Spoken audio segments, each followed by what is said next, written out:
सम्मानीय उपस्थित देश के जाबाज सिपाही, आज आप अनेक गांव से आए हुए हैं, लेकिन आज देश के जाबाज सिपाही बनकर बैठे हुए हैं। आप आज ना किसी जाति के बैठे हुए हैं, ना किसी बिरादरी के बैठे हुए हैं, सारे एक बिरादरी के बैठे हैं जिनका सोच, लक्ष्य और विचार मन में एक ही है कि हे ईश्वर, हे भारत माँ, हम तुम्हारी सेवा में तैयार हैं, इसकी रक्षा करने का हमें मौका दें। क्योंकि मेरे मित्रों, हम आप सबको पुनः प्रणाम करते हैं। जितने लोग भी बैठे हैं वो भारत माँ की सच्ची सेवा करने के सच्चे सिपाही बैठे हुए हैं। मेरे मित्रों, मैं आपको बार बार पुनः अभिवादन करता हूँ, क्योंकि आज भारत माँ की भूमि गरीबी, बेरोजगारी, यहाँ तक कि भुखमरी की ओर खड़ी हो गई है। मेरे मित्रों, हम आप समझ नहीं पा रहे हैं कि हमारे बच्चों का भविष्य क्या होने वाला है। हम अपने बच्चे को रोजगार कहाँ से दे पाएंगे? हम अपने बच्चों को कौन सी दुकान खुलवा दें जो चल पाएगी? हम आप रोज सुबह जब उठते हैं तो सोचते हैं कि हमारे बच्चों का भविष्य क्या है। क्या ये आज़ादी की सच्चाई है? क्या ये आज़ादी की मिठास है? नहीं मेरे मित्रों, क्योंकि आप सब कहते हो ये भारतीय जनता पार्टी की सरकार है। आपको एक नाम दे रहा हूँ, बता रहा हूँ, आप बारीकी से अध्ययन करना। ये मेरे मित्रों भारतीय जनता पार्टी की सरकार नहीं है, ये एक एनजीओ की सरकार है। आपने एनजीओ कभी देखा हो तो एनजीओ की तरह 5 लोग सरकार को चला रहे हैं और एनजीओ को भी कुछ लोग चलाते हैं। इसलिए एनजीओ से लड़ना बहुत कठिन काम होता है, क्योंकि एनजीओ के बिल चुपचाप बन जाते हैं, एनजीओ का पेमेंट चुपचाप हो जाता है और एनजीओ का काम नाम समाज सेवा का होता है, लेकिन काम देश में जो भ्रष्टाचारी बेईमानी करना हो गया है। मेरे मित्रों, इसलिए सरकार एनजीओ की तरह काम कर रही है। पर दिक्कत कहाँ आ रही है? जब हमें पड़ोस के भाई से, अपने ही भाई से लड़ना पड़ रहा हो। अपने ही भाइयों से अंग्रेजों के समय में गोरे और काले की लड़ाई थी, मुगलों के समय में मुगलों और हिंदुस्तान की लड़ाई से अपनों की लड़ाई हो गई है। मेरे मित्रों, इसलिए उस लड़ाई के बीच में हम इसको पुण्यशाली भी कहेंगे, आपका धर्म भी कहेंगे और भारत माँ का पुण्यार्जन भी कहेंगे। आज भी चौथी पीढ़ी के बाद हमें राहुल गांधी जैसा नाम का नेतृत्व मिल गया, जो आज कह रहा है, आपके सामने वास्तविक स्थिति को कहने को तैयार हो गया है।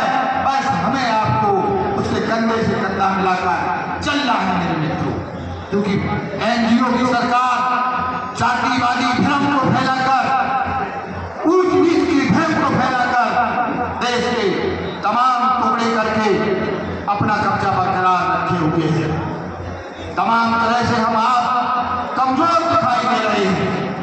लेकिन मैंने अभी 5 मिनट पहले आया और मिश्रा जी की आवाज को सुना, मैं गदगद हो गया है ऐसे कि मिश्रा जी का भाषण पहली बार सुना होगा मैंने, लेकिन उनने जिस तरीके से जोरदार आवाज में हम सबको बताया, कांग्रेस के कार्यकर्ताओं को इतना आत्मबल दिया, जिससे हम सब उनका हृदय से, मैं खुद हृदय से अभिवादन करता हूँ कि यदि विधायक के साथ रहने वाला विधायक का जनप्रतिनिधि पीए ऐसा होगा तो पार्टी का कार्यकर्ता कभी विनाश हो ही नहीं सकता है। आदमी नहीं, लेकिन कांग्रेस के द्वारा भारत माँ की सेवा करने के लिए जरूर हम अपना समय निकालते रहेंगे, जरूर सेवा करते रहेंगे। मेरे मित्रों, मैं आपके सामने ज्यादा बोलूं, बहुत सी चीजें याद नहीं है, क्योंकि मेरी माँ अभी 1 महीने पहले ही गई है और माँ का जाने का गम पुत्र को होता है, लेकिन उसके साथ एक गम और मेरे हृदय में बार बार आ रहा है। वो गम है इस एनजीओ की सरकार का, कोविड की वैक्सीन को जिस तरीके से आमंत्रण निमंत्रण देके बाई लूट के लगवा दिया है, और वो साइलेंट अटैक जो हो रहे हैं उसमें मेरी माँ चली गई है। मेरे मित्रों, इसलिए कोविड की वैक्सीन नोटबंदी की दूरदृष्टि के खातिर कि आपको कितना नुकसान हुआ है। और देश में जब 121 लोग किसी भगदड़ में मर जाते हैं तो कोई जांच एजेंसी काम नहीं करती है। और दूसरी तरफ इस राष्ट्र की जनसेवा करने के लिए हमारी नेता सोनिया गांधी जी उतर के सामने आती हैं, 3-3 पीढ़ियों के साथ उतर के आती हैं और उनके ऊपर जो सरकार केस डालने का काम करती है, ऐसी दुर्भाग्यपूर्ण सरकार का मैं इस मंच के माध्यम से विरोध करता हूं। और सोनिया गांधी के ऊपर तो विशेष रूप से जो अटल बिहारी वाजपेयी ने कहा था कि इंदिरा गांधी इस देश की दुर्गा है और दुर्गा की बहू सोनिया गांधी है। और सोनिया गांधी के ऊपर केस डालकर इस उम्र में जब आप 1 रुपए का लांछन न लगा पाओ, आपके अन्ना हजारे से पूछ के आओ, जरा पूछना है तो केजरीवाल से पूछ के आओ, तो क्यों पूजी तमाम फाइलें दिखाकर 2013 में आपकी सरकार को बैठने वाला, आपकी सरकार को मोदी जी को बैठाने वाला, देश की, हमारे परिवार की, हमारे मोहल्ले की माँ पे संकट आता है तो निश्चित हम आपका दिल पसीज जाता है और दिक्कत पैदा होती है। लेकिन आज जब देश में जो दिखाई दे रहा है, सुनाई दे रहा है और हम आप जिससे जूझ रहे हैं वो संकट दिखाई दे रहा है। हमें देश की भारत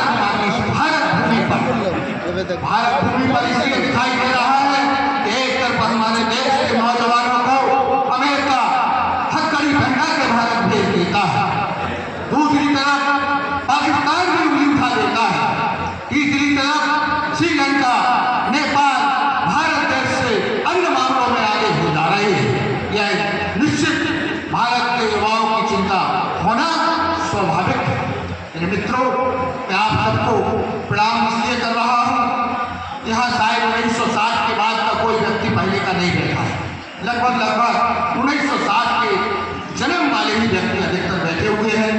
हम आपने इस भारत भूमि की वो कल्पना कभी नहीं देखी होगी जो मुगलों के शासन में थी, जो अंग्रेजों के शासन में थी। लेकिन आज आजादी के बाद जो हम आपने देखा समझा वो किसी पीढ़ी को देखने को नहीं मिला। मेरे मित्रों, मुगलों के समय गुलामी मिली, अंग्रेजों के समय गुलामी मिली, लेकिन हम आपका जब 1960 के आसपास जन्म हो गया तो हम आज़ाद भारत के आज़ाद सिपाही पैदा हुए। और आज़ाद भारत के आज़ाद सिपाही को जब एक तकलीफ देखने को मिल जाए कि जब 2013 में इस देश में अपने आप को एक गांधीवादी नेता बनकर दिल्ली के रामलीला मैदान में भूख हड़ताल पर बैठकर देश के लोगों को ये समझ में आ रहा था कि भ्रष्टाचार के खिलाफ लड़ाई लड़ने आए हैं। लेकिन जब 2013 में देखा, लोगों ने आज समझ में आ रही है वो बात, ये तो भ्रष्टाचार के पोषक लोगों के साथ खड़े हुए थे। जब लोगों ने देखा कि नेतृत्व करता वहां से सलवार कुर्ता पहन के भाग रहे थे। मेरे मित्रों, आज देश का युवा जो 2013 में अन्ना हजारे को गांधी कह के पुकारने लगा था, आज वही युवा शायद अन्ना हजारे का नाम लेने को तैयार नहीं है। मेरे मित्रों, इसलिए अन्ना हजारे की ओर मैं इसलिए ले गया हूं, आपको याद कराना चाहूंगा अन्ना हजारे जैसे लोग क्या कांग्रेस पार्टी में भी बैठे हुए हैं, क्योंकि जो दोस्त बात तो करते हैं मेरे मित्रों ईमानदारी की, बात तो करते हैं संगठन की, बात तो करते हैं कार्यकर्ताओं की, लेकिन जो अन्ना हजारे ने किया क्या पाओ ये हम ही हो जाओगे। बस कार्यकर्ताओं से इतना ही कहूँगा कि आप कांग्रेस में क्यों आए, कांग्रेस में किस लिए हो, तो एक ही बात सोचना कि हम दिन भर में 5 मिनट भी दे पाए तो भारत माँ की सेवा करने के लिए तैयार है। इसलिए कांग्रेस में है और इसलिए कांग्रेस की सिपाही के रूप में, क्योंकि कांग्रेस ने हमें क्या दिया मेरे मित्रों, जहां सुई नहीं बनती थी वहां हवाई जहाज बनवा दिया। इसलिए आज हम